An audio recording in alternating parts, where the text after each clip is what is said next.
Nobody expected a mid-season WNBA clash to become the hottest story in basketball, until DiJonai Carrington's wild foul on Sophie Cunningham sent aftershocks through the entire sports world. But the Real explosion came not on the court, but after the final whistle, when none other than Steph Curry, four-time NBA champion and universally respected superstar, finally spoke out. And he didn't hold back. What he said has the whole league on notice. To understand why Curry's message hit so hard, you have to know exactly what went down. This wasn't your average hard playoff foul or a heat-of-the-game tussle. This was a moment that left fans, coaches, and players across both leagues stunned, and social media on the verge of meltdown. Before the dust had even settled on Sophie Cunningham's latest battle scar, the headlines were already spinning. Carrington goes unhinged on Sophie. Fever's enforcer targeted again. League in crisis as stars call for change. But, as always, the mainstream noise missed the real story, the one fans actually care about. It started with Indiana Fever battling the Chicago Sky, a matchup that had already produced more than its share of bruises this season. But nobody was ready for what unfolded late in the second quarter. Sophie Cunningham, already known for playing through pain and enforcing on defense, cut through the lane and went up for a fast break layup.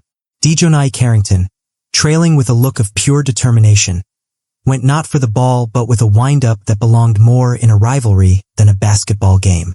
In a split second, Carrington's forearm smashed across Sophie's face and neck, flipping her in midair. The arena went quiet, the kind of silence when everybody knows they've just seen something that went too far, even for a league with a reputation for toughness. The whistle blew, but the chaos was only beginning. At first, officials called it a simple foul, as if a play like that was even remotely normal.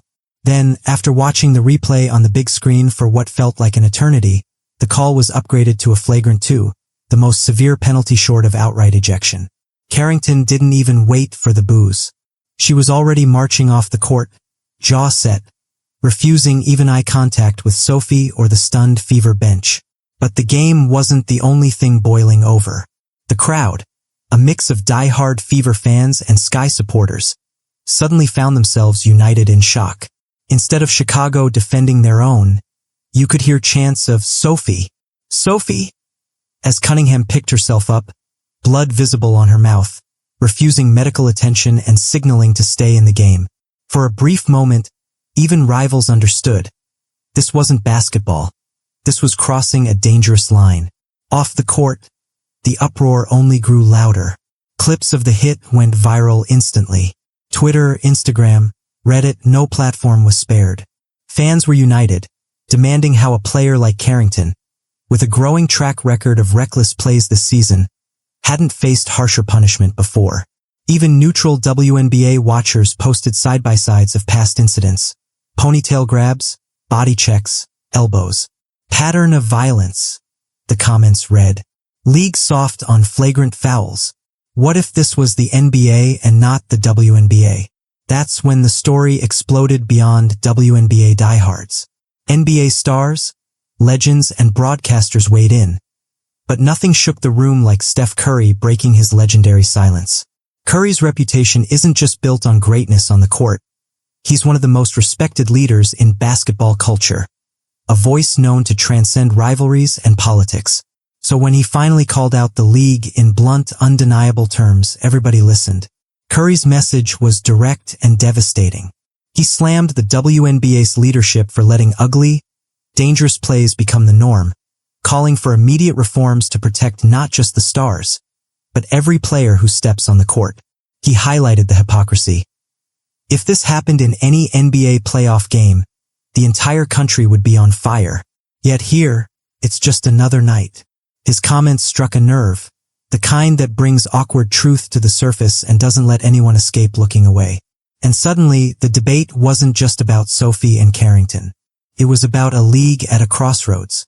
Under the glare of Curry's words, every official who missed a dirty foul, every coach who looked the other way, every commentator who defended hard play as toughness, now found themselves under scrutiny. The fallout was immediate and fierce. Basketball fans across the spectrum, from college hoops obsessives to longtime NBA loyalists, took sides and found themselves drawn into a debate that wasn't just about one wild play. It was about the soul and future of the WNBA. Overnight, hashtags like #ProtectOurPlayers and #StandWithSophie began trending. Fever fans rallied behind Cunningham, celebrating her loyalty and resilience. Meanwhile, supporters of Carrington scrambled to justify her actions, arguing for competitive fire or just part of the game. But Curry's words changed everything. Suddenly, the discussion was no longer confined to late-night talk shows or niche forums. It was a headline on every major sports outlet. The question echoing everywhere: why had things been allowed to spiral this far?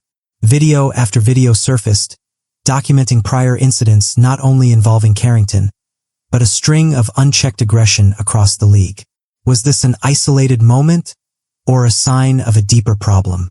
Steph Curry didn't just demand accountability for one play, he demanded a culture change, one where enforcing the rules wasn't considered an attack on old-school physicality but a necessary evolution for player safety and league growth. For the players themselves, this was personal.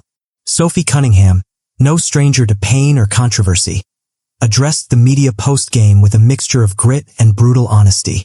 "I've been ejected for plays similar to this. I took my punishment and learned. But safety has to come first for everyone. I'm not here to play the victim, but nobody should have to worry about being blindsided like that."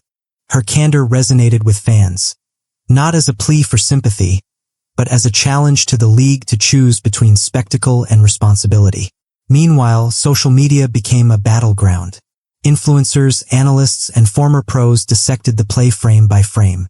Some tried to deflect, suggesting the WNBA was finally getting the edge it needed to survive. But the overwhelming mood, powered by Curry's stance, was that enough was enough. The league had a new audience, a surge of attention brought by stars like Caitlin Clark, Aya Wilson, Angel Reese, and now, more than ever, it couldn't afford to alienate them with chaos. While the debate raged, the Fever locker room closed ranks around Sophie like a family refusing to be intimidated.